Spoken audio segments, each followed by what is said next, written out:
국민 여러분, 그리고 언론 여러분, 정부 조직법에 없는 새로운 조직이 탄생했습니다.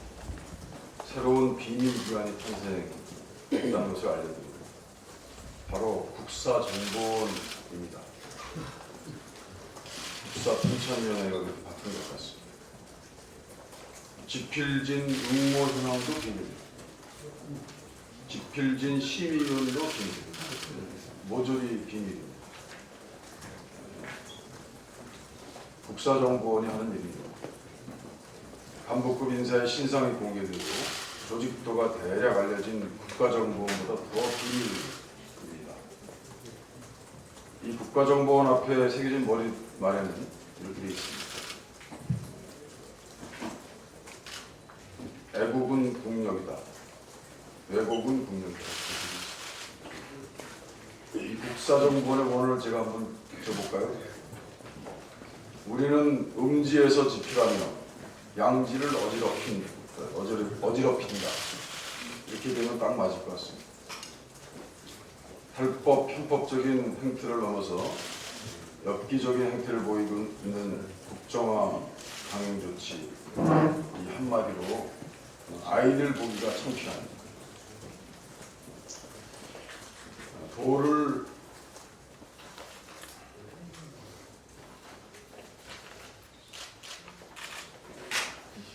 도를 넘은 박원순 서울시장에 대한 흠집내기에 대해서 말씀드리겠습니다. 박원순 시장에 대한 과도한 흠집내기는 바로 청와대의 옹졸함입니다. 박근혜 정부의 옹졸함입니다. 박원순 시장에 대한 전방위적인 공세를 보면 박원순 발목 잡기를 위한 단계별 대책회의가 만들어져 있는 느낌입니다.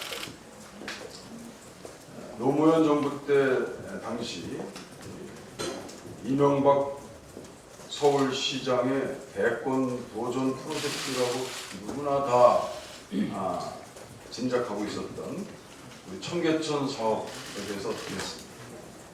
그때 당시에 노무현 대통령은 정치적 이해관계를 떠나서 직접 지원했던 것 분명히 기억하고 있습니다. 이것이 박원순 시장의 대권 프로젝트가 아니다. 참으로 옹졸하고 용렬한 정권입니다. 행정부는 박원순 브랜드 정책을 무슨 위험물 취급하듯이 기피하고 있습니다.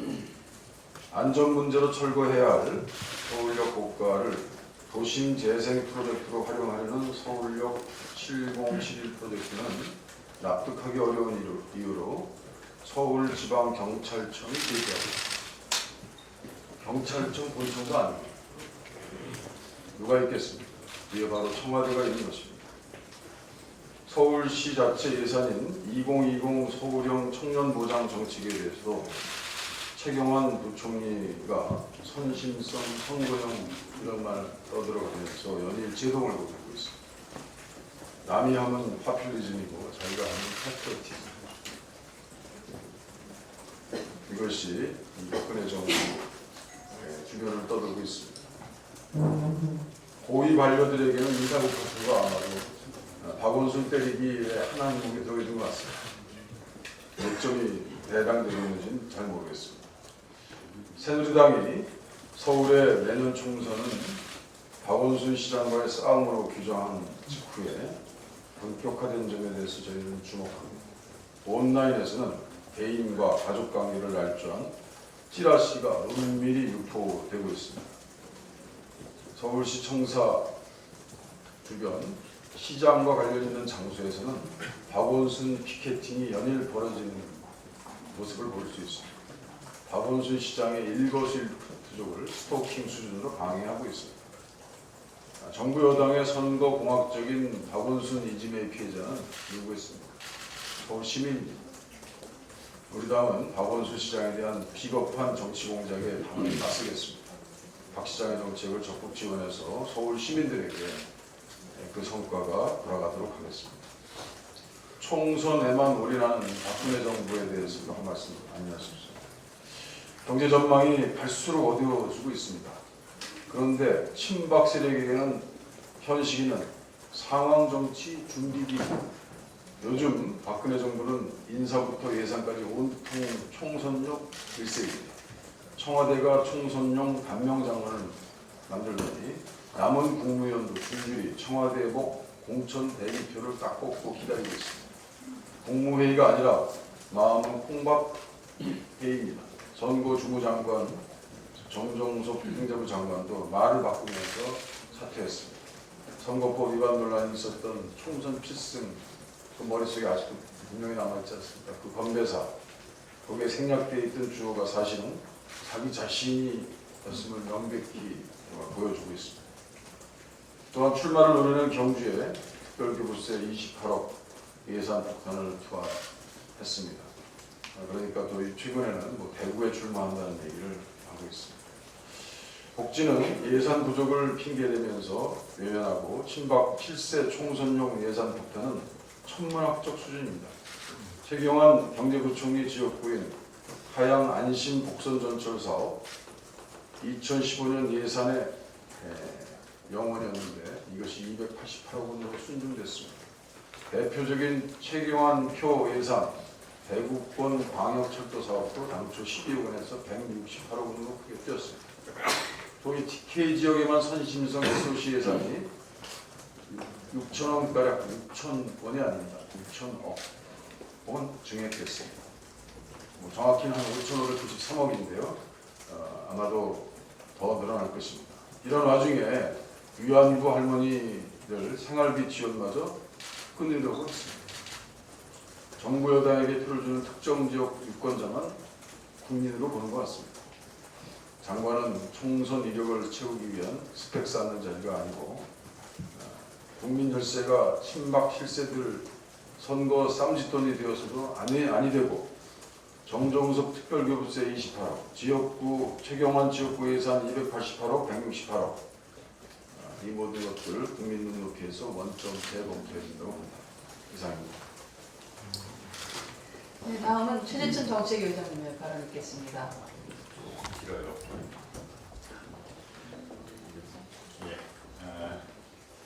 먼저 전국사에서 역사와 교훈을 가져올 수밖에 없음을 양해해 주시기 바랍니다. 열국계에 있는 제나라 왕족의 장례를 마치자 제후는 당시 사관직 책임 태사에게 왕족 두 분이 질병으로 사망했다고 기록하라는 명령을 내립니다. 그때 당시 사관이었던 태사 백이라는 사람이 제후가 왕족을 시살했다, 죽였다 이렇게 들었습니다. 화가 난 제후는 태사 백을 죽여버립니다. 이번엔 동생인 태사 중이 실로고 굿을 잡게 되었습니다. 역시 마찬가지로 제후가 왕족인 장공을 죽였다 이렇게 기록해버립니다. 그러자 제후 최전은 동생인 태사도 죽여버립니다. 같은 방식으로 또 다른 셋째 동생 태사도 죽임을 당했습니다.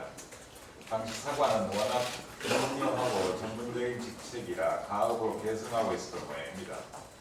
제후는 마지막 남은 동생인 태사 계를 협박합니다.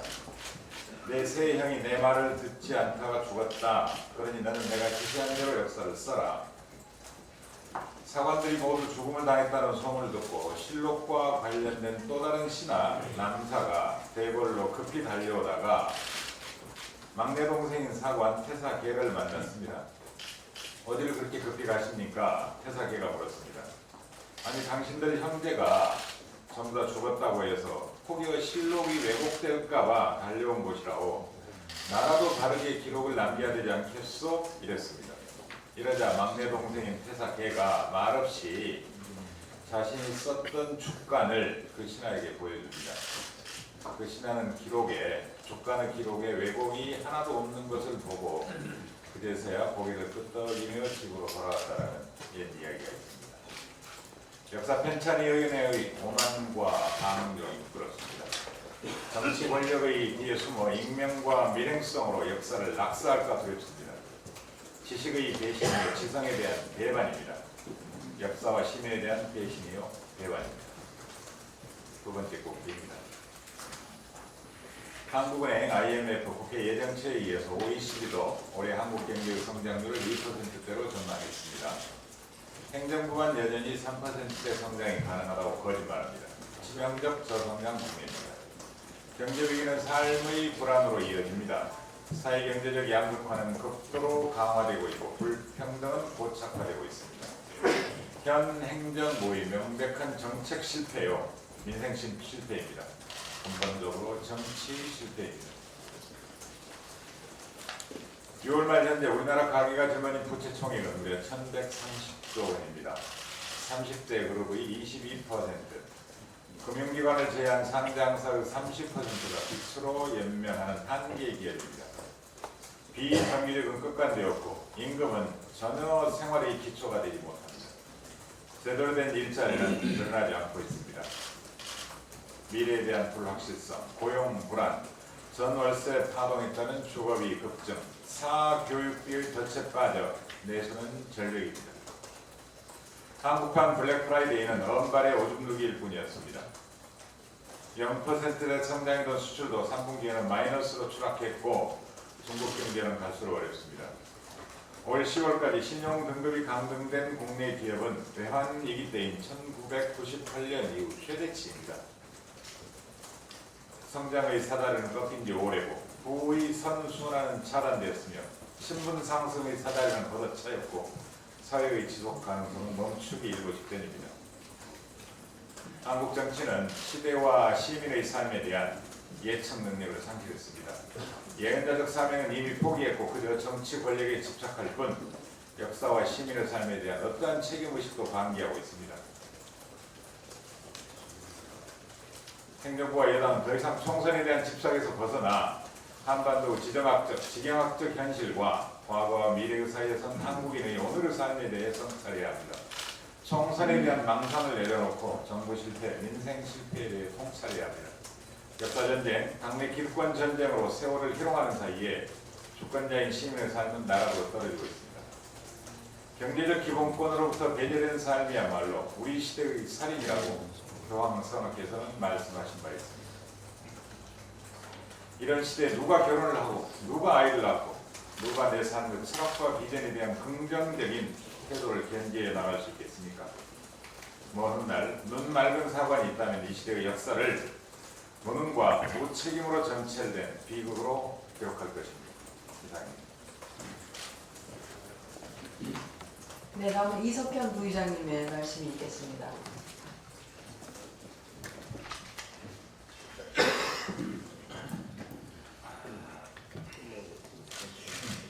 교과서를 집필하는 과정은 투명하고 떳떳해야 합니다. 집필진을 군사작전하듯 감추는 것은 떳떳하지 못하기 때문입니다. 정부 광고 또한 당당하지 못합니다. 현재 고교국사 교과서 8종에 모두 유관순 열쇠가 빠짐없이 들어있는데 정부의 TV 광고는 현재 2군데 교과서에 유관순 언급조차 없다고 보고 있습니다. 처음에 천재와 두산 두 곳이 낸 교과서 집필안은 교육내용 배정상 중학교재에만 유관순을 넣었다가 범인정을 받으면서 정부 측 요구로 고교 교재에도 넣었던 것입니다. 그런데도 정부가 사실이 아닌 광고를 하고 있는 것은 국민을 속이는 것이 되므로 즉각 수정할 것을 촉구합니다. 제가 지난 5일 국립현대미술관에 천경자 화가의 미인도를 재감정하여 줄 것을 공문으로 요청한 데 대하여 아직까지 미술관 측으로부터 답을 듣지 못했습니다. 미인도 유장 논란은 이미 미술계를 넘어 국민적 관심사가 되어 있습니다. 당시 수사검사의 증언이 최근에 나오고 그 그림을 자신이 그렸다는 위조 전문가 권춘식 씨의 상세한 정의 설명, 그리고 91년 당시 미술관 관계자가 화가에게 보낸 위작임을 시인하는 편지가 나온 상황에서 재감정은 불가피한 것입니다. 90년대에는 생존 작가의 경우여서 한국화랑협회가 감정했지만 이제 고인이 되어서 고미술감정협회가 감정하게 되므로 같은 기관에 같은 사안을 반복하여 의뢰하는 것도 아닙니다. 또한 객관성을 높이기 위하여 외국 감정기관도 활용할 것을 적극 권유합니다. 정의는 세워야 하고 진실은 드러내야 합니다. 천재화가의 절필을 불러온 불행한 사건을 영원히 미공 속에 묻어둘 수는 없습니다. 만일 유작이라면 그것을 소장하고 있는 국립미술관은 공공성과 신뢰성을 훼손하므로 즉각 폐기 처분해야 마땅할 것입니다. 이런 뜻에서 국립현대미술관의 주저없는 결단을 거듭 촉구합니다. 이상입니다. 네, 다음은 안민석 예결위 간사께서 발언 있으시겠습니다. 예결위 전체 회의가 어제 모두 이제 끝났습니다. 모레 이제 목요일부터 소위가 이제 시작이 됩니다. 야당 소위 위원들은 현미경 심사를 통해서 정부 여당의 총선용 표주기 예산, 지역 편중 예산, 국민 편가르기 예산 등의 국민의 세금을 남용하는 사업들을 반드시 바로잡겠습니다.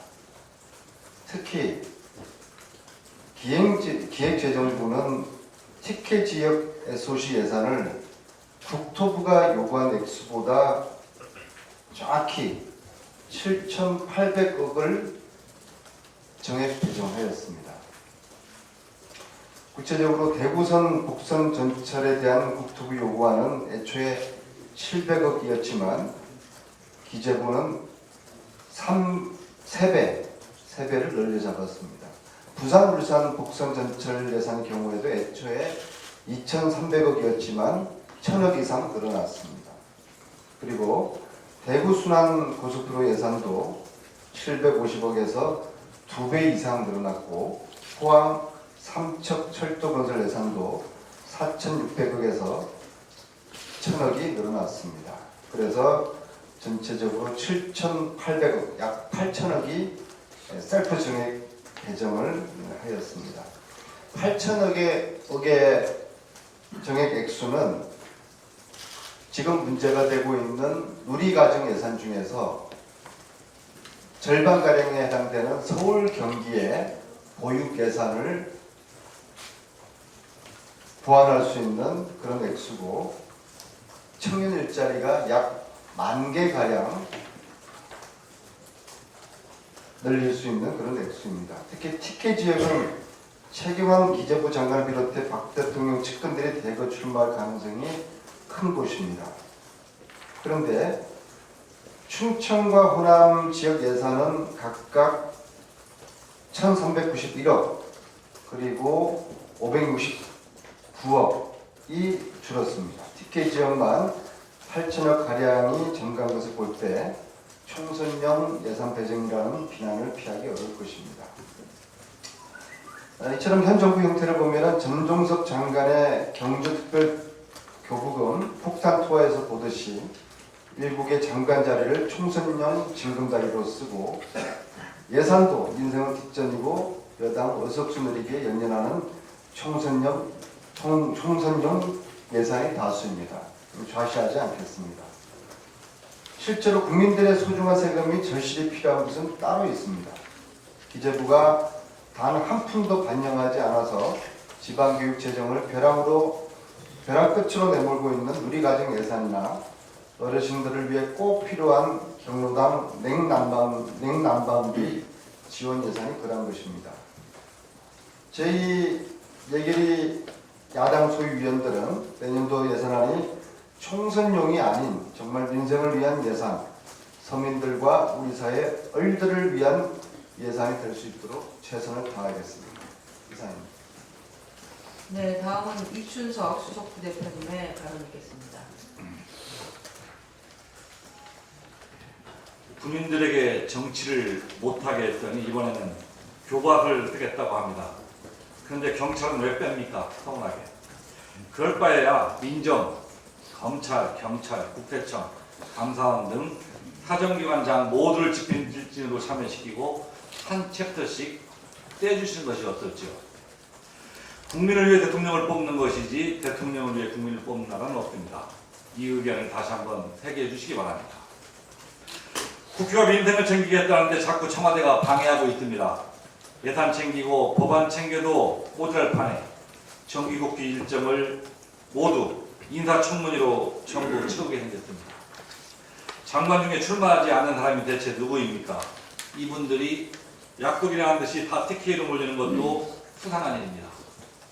사정기관장, 경제라인 모두 TK 인사인데 이것도 모자라 TK 국회의원까지 모두 측근으로 채우겠다는 것입니다. 정말 내임덕이 걱정 주신다면 TK를 챙기는 대신 민생을 챙겨야 합니다. 이 의견 다시 한번 새겨주시기 바랍니다. 일요일 여야 3+1 끝내 성과 없이 결렬을 이뤘습니다. 우리 당이 서민 주거 안정을 위한 임대차 계약 청구권, 도입과 아이들을 위한 누리과정 예산 지원이 필요하다는 얘기를 했는데 새누리당이 느닷없이 국회 선진화법 개조 특위를 만들어달라고 나섰기 때문입니다. 속셈은 뻔합니다. 시행령과 예비비로 전용을 휘두르는 것이 모자라 이제는 법안까지 마음대로 하겠다는 청와대의 사명 때문일 것입니다. 오늘 오후 또다시 수석 이름을 갖습니다. 새누리당 눈에도 궁지에 몰릴 대로 몰린 서민들의 삶이 보인다면 청와대보다 민생을 우선 챙겨야 할 것입니다. 이 의견 또한 다시 한번 새겨주시기 바랍니다. 이상입니다. 네, 다음은 최민희 의원님의 발언 있겠습니다. 네. 그 역사 교과서 국정화의 마지막은 EBS 사장입니까? 지금 EBS 사장 공모가 진행되고 있습니다. 그런데 이미 EBS 사장이 정해졌다는 소문이 돕니다. 교학사 교과서 대표 집필자인 공주대 이모 교수, 그리고 연세대학교 유모 교수 이승만 연구소 모르시죠? 2017년부터 한국사가 수능 필수 과목이 되었습니다. 이제 EBS 수능 방송은 모든 수능생들이 공부하는 기초 텍스트입니다. EBS 사장의 교학사 교과서 대표 집필자를 내려보내서 이제 수능까지 국정화하겠다는 겁니까? 이명현 교수를 혹은 유석춘 교수를 EBS 사장으로 임명하겠다는 건 어불성설입니다. 방송 비전문가일 뿐만 아니라 이런 음모적인 EBS 사장 임명 저희 반대합니다. 그리고 방통위는 정말 정신 좀 차려주십시오. 그리고 저 정말 박근혜 대통령과 청와대에 궁금한 게 있습니다. 왜 야당 전 원내대표 부친 상가 화환 안 보내셨는지요? 이상입니다. 여당. 네, 다음은 용기를 일단 옮기고 나서 다음 김성주 수석 부의장님의 발언이 있겠습니다.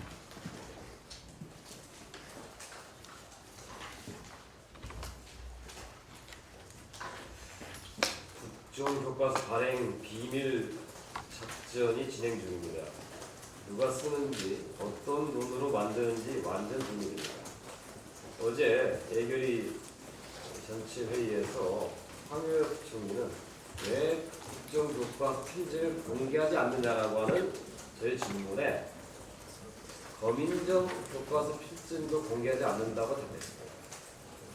그러나 우리가 확인한 바로는 모든 검인정 교과서 필지는 반드시 사전에 공개해왔다고 하는 사실입니다. 심지어는 유신 때도 교과서 필진 8명을 집필 전에 공개한 사실도 밝혀졌습니다. 무슨 대학 입시 출제위원도 아니고 비밀 공작 수행원도 아닌데 역사 집필지를 공개하지 못할 이유가 전혀 없습니다. 결국 누가 쓰는지 어떤 내용인지도 모르게 밀실 비밀 교과서 편찬 작업을 하겠다는 뜻으로 받아들여집니다. 또한 ABB 내역도 계속 공개를 거부하고 있습니다. 그중 일부 답변을 통해서 전체 44억 중 17억 원은 국사편찬위원회에 배정되어 있다고 밝혀졌고 나머지 액수는 주로 광고 홍보비로 쓰이는 것으로 보입니다. 지금 TV CF에 나오고 있는 유관순 광고도 바로 이 ABV로 지출했다는 것이 어제 황우려 부총리 답변을 통해서 밝혀졌습니다. 어느 방송사, 어느 신문사에 광고를 집행한 건지 도저히 밝힐 수 없어서 안 밝히는 것으로 보입니다. 제작비도 숨기고 집필지도 숨겨 만들어낸 교과서는 아마 아무 내용도 없는 백지 훈련 교과서이거나 아무것도 볼 수 없는 깜깜 교과서일 것입니다. 프랑스 아나라커 창시자로 불리는 마르크 블로크는 나치 침공을 험하게 무너진 파리 전투 후 역사에 대한 회의가 광범위하게 번질 때 역사는 무엇이에 쓰이는 것인가라고 하는 아이의 질문에 역사는 무슨 물건을 만드는 것이 아니고 진실과 정의를 향한 그 무엇이라고 답했습니다. 그는 그 무엇을 위해 싸우다 1944년 네지스탕스 대원들과 함께 독일군에 총살당합니다. 역사를 거꾸로 돌려 유신 시대를 회귀하는 박근혜 정부의 노력은 결실을 맺은 듯 보일 것입니다. 그러나 당신들이 결코 승리한 것이 아닙니다. 당신들은 결국 패배할 것입니다. 왜냐하면 역사는 만만한 것이 아니기 때문입니다. 이상입니다. 네, 마지막으로 신정훈 의원님의 발언을 듣겠습니다. 내일 11월 11일은 20번째 맞이하는 농업인의 날입니다. 농업인의 날은 WTO 체제 출범으로 어려움에 처한 농업인들의 상위 진작과 농민들의 역할을 부각하고자 96년도에 시작되어서 올해로 20회를 맞는 성년을 맞는 뜻깊은 해입니다. 그럼에도 불구하고 올해의 농업인의 날은 정말 우울하기 그지없습니다. 도농간의 소득 격차는 더욱 벌어지고 한중의 FTA, TPP 등 농업을 둘러싼 내외 환경이 더욱 어려지기 때문입니다. 특히나 농업인들의 월급이나 다름없는 수확기 쌀값이 대폭락을 예고하고 있습니다. 10월 말 기준 쌀 재고는 작년보다 50만 톤이나 많은 132만 톤에 달하는 반면 소비량은 해마다 감소하고 있습니다. 이에 대해서 매년 41만 톤씩 수입하는 쌀 의무 수입량이 원인이 되어서 쌀값은 하루가 멀다하도록 떨어지고 있습니다. 특히 충남 지역 쌀값이 10월 기준 14만 2천 원대로 전국 최저치를 기록한 데 이어서 전남, 전북, 경북의 쌀값이 14만대로 폭락해서 2010년도 쌀값 대란 시기에 13만 원대의 악몽이 재현되고 있습니다. 상황이 이러한데도 불구하고 이동필 농림부 장관은 대책을 요구하는 농업인들에게 쌀값이 폭락해도 직불금이 지불되니 농업인들의 소득에는 변화가 없다는 망언에 가까운 발언을 하고 있습니다. 정부는 이제라도 폭락하고 있는 쌀값에 대한 대책으로 시급하게 추가적인 쌀 시장 격리를 단행해야 합니다. 지난 26일 정부가 쌀 20만 톤을 시장 격리하겠다고 했지만 이미 13만 원대로 떨어지고 있는 쌀값에 아직 아무런 대응이 없기 때문입니다. 더해서 아직도 계속되고 있는 밥쌀용 쌀 수입과 밥쌀용 수입쌀의 저가 방출을 즉각 중단해야 합니다. 더해서 쌀값 안정화 방안으로 대북 쌀 지원, 해외 원조 등 타영도 전환을 적극 검토해야 합니다. 박근혜 대통령은 대선 후보 시절 공약으로 쌀값 21만 원을 만들겠다고 약속한 바 있습니다. 그러나 취임 당시의 공약은커녕 취임 당시 17만 원에 이르던 쌀값이 3만 원 이상 폭락하고 있습니다. 대선 공약은 못 지키더라도 정부가 나서서 산지 쌀값 안정을 위해서 적극 노력할 것을 촉구합니다. 농업인의 날 20돌에 농업인들이 쌀에 눈물을 흘리지 않도록 정부의 적극적인 노력을 촉구합니다.